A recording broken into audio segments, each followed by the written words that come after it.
कर दे, पढ़ा लिखा दे जरा। वैसे तो हमारा बालक जन्मजात प्रतिभावान है, ऐसा योग्य मिला ही नहीं हमें कोई बालक। इतनी प्रशंसा की अपने बालक की। आचार्य जी हंसते कि जब पिता ऐसे हैं तो पुत्र क्यों नहीं ऐसा प्रतापी होगा। कर जाओ, प्रवेश दे दिया विद्यालय में। 2 महीने बाद आए, हमारे बेटे में गुण ही गुण होंगे, कमी तो कोई होगी नहीं, अगर हो कमी तो बता। तो आचार्य जी भी बड़े विनोदी थे, बोले क्या कहना तुम्हारे बेटे का, तुम्हारे बेटे में गुण ही गुण, 100 गुणों में 98 है, केवल 2 नहीं है। तो पिता चौंका, 98 है वो तो, लेकिन आश्चर्य 2 कम कौन से जो गुण नहीं है, 2 कौन से गुण नहीं है। तो आचार्य जी बोले 2 इसमें यही नहीं है क्या का, इसमें इसके खुद की अकल है नहीं, एक, दूसरा हमारी मानता नहीं है, बस ये 2 ही बातें, बाकी तो सब। तो कुछ लोगों के साथ यही कठिनाई होती। सती जी स्वयं तो भगवान को देख नहीं पा रही हैं और शंकर जी देख पा रहे हैं तो उनकी बात मान नहीं रहे। वे स्वयं गई और सुग्रीव, अभिमानी से बड़ा कोई अनाथ नहीं। भगवान को मानना तो दूर खंडन और करे। एक सज्जन एक महात्मा के पास गए, बोले महाराज ऐसा लगता है कि आपके भगवान में कुछ अकल कम है। महात्मा बोले अहो भाग्य जो तुम्हारा दर्शन हुआ, कम सही है तो, कम सही है तो, हम तो मानते थे है ही नहीं। वो आदमी बोला आप संत होकर कैसी बात करते कि भगवान में अकल है ही नहीं।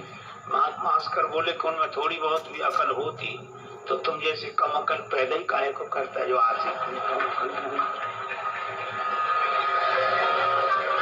लेकिन भगवान भी इन अभिमानियों का ऐसा इलाज करते हैं। एक आदमी ने अपने मित्र से कहा कि चलो एक नया विषय शोध करेंगे। अच्छा क्या, इस दुनिया को बनाने में भगवान ने कितनी गलतियां की हैं, अपनी गलती आज तक मिली नहीं, भगवान की गलती। मित्र ने कहा वाह यह तो बड़ा मौलिक विषय रहेगा, इस पर तो आज तक किसी ने चिंतन किया नहीं, शोध नहीं किया। बहुत मूल्यवान कृति हो गई है आपकी शोध की, शोध प्रबंध। चलो कलम कागज ले लिए, मित्र लिखे वो गलती बताए, हर जगह देखे भगवान ये गड़बड़ी कर दी भगवान ने। क्या, एक गांव में गए तो छप्पर नुमा मकान था, उस पर कद्दू के काशी फल, बड़े बड़े कद्दू लगे हुए और बेल दुबली पतली चौड़े पत्ते। बोले लिखो परमात्मा की गलती नंबर 1, नोट करो। इतनी दुबली पतली नाजुक सी बेल, इसमें इतने बड़े बड़े फल है, इससे समझ में आया बेअकल है।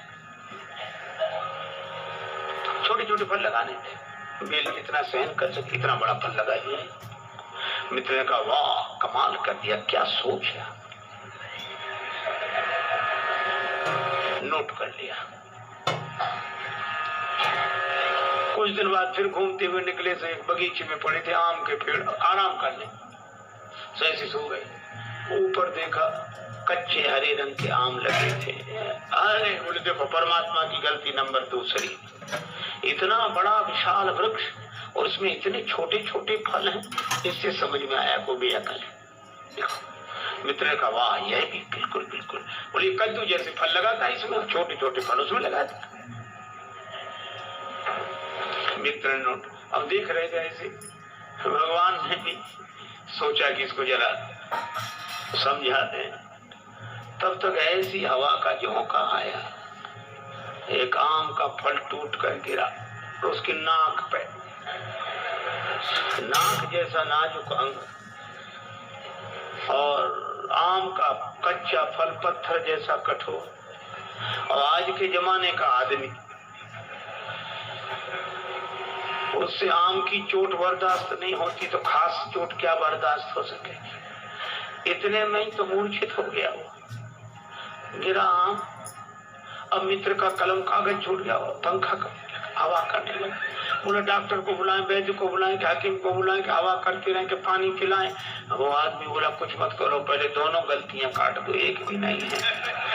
तो बोले भगवान ने अच्छा किया कि इतने बड़े बड़े फल नहीं लगाए इस पेड़ में, नहीं इतने से फल ने तो अधमरा कर दिया, ऊपर से उतना बड़ा फल गिरता तो मामला ही साफ हो जाता। भगवान मानने को तैयार भगवान पर। तो अभिमानी से बड़ा कोई अनाथ नहीं होता जो भगवान को न माने।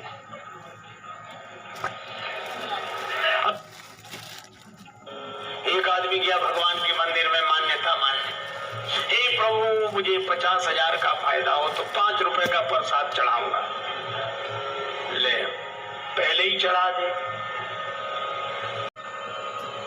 अब गया प्रसाद चढ़े, सोचने लगा इसमें भगवान ने कराया फायदा क्या, ये तो चांस की बात है।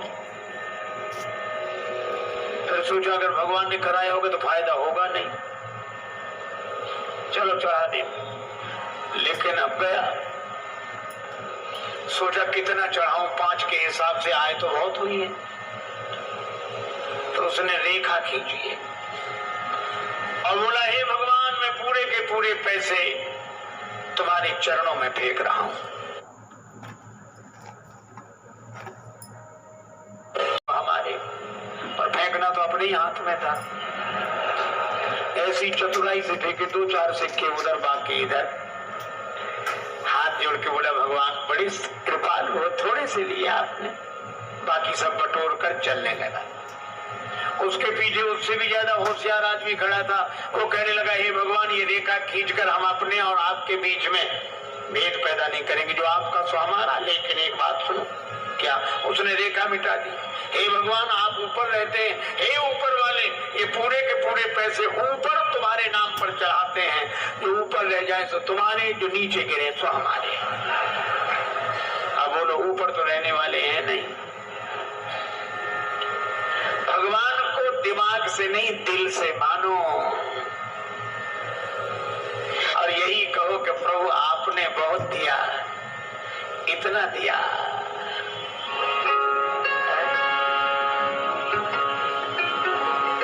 इतना दिया दाता ने मुझको जितनी मेरी औकात नहीं, इतना दिया दाता ने मुझको जितनी मेरी औकात नहीं।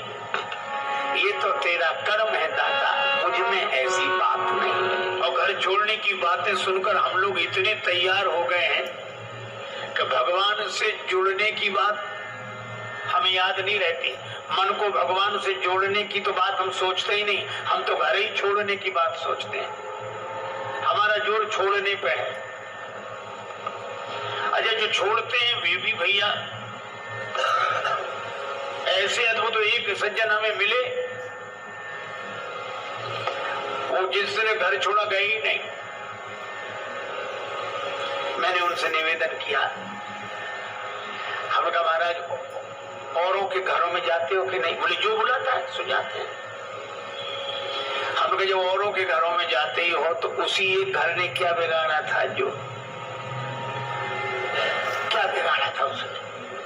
बोले नहीं नहीं नहीं नहीं वो तो मैं छोड़ चुका, तो छोड़ दिया। और आज मालूम कितने दिन हो गए? आज हिसाब लगा के बताएं हमें 11 साल 6 महीने 3 दिन हो गए। इतना भी याद है कितना दिन हो गया छोड़े। हम नहीं जाते। तो हमने कहा क्यों नहीं जाते? अरे बोले हमारे सदग्रंथों ने, संतों ने कहा है छोड़ने के बाद अपने घर में नहीं जाना चाहिए, छोड़ने के बाद अपने घर में नहीं जाना चाहिए। तो हमने कहा कि छोड़ने के बाद भी अपना घर, अच्छा सोचो छोड़ने के बाद भी अपना घर, फिर छोड़ा क्या है? छोड़ने के बाद भी घर अपना ही है। अरे इसका मर्म समझें। कबीरदास जी ने कहा कबीरा खड़ा बाजार में लिए लुकाठी हाथ, जो घर फूके अपना चले हमारे साथ, जो घर में आग लगाए हमारे साथ चले, मसाल लिए खड़े हैं। तो एक आदमी ने कहा हमें दो मसाल, चला घर फूकने। कबीरदास जी बोले होश में जाना? बोले हाँ होश में जाना। अपने ही घर फूकना? बोले हाँ अपने ही फूकेंगे। बोले तुम्हें पता है? बोले हाँ पता है, जाओ। अब रास्ते में वो सोचने लगा कि अपना घर फूके, लेकिन मंदिर में तो हम रोज कहते तन मन धन सब तेरा। हे भगवान तन भी तुम्हारा, मन भी तुम्हारा, धन भी तुम्हारा। तो भगवान का है कि हमारा है? और भूखने जा